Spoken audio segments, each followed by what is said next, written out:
నీ మీద గెలిచాననే happiness 5 minutes కూడా ఉండకుండా చేశావు. చివరికి నన్నే గెలిచేశావు.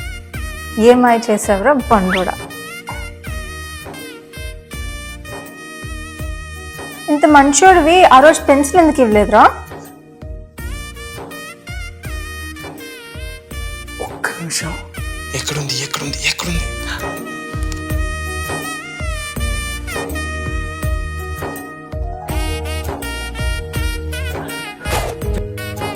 యాక్చువల్లీ ఐ లవ్ యూ అండి. ఏంటిది? చూసా, ఇప్పుడు కూడా నవ్వావు. అప్పుడు కూడా ఇలాగే నవ్వుతావని ఇవ్వలేదు. అంతే, ఇంకేం లేదు.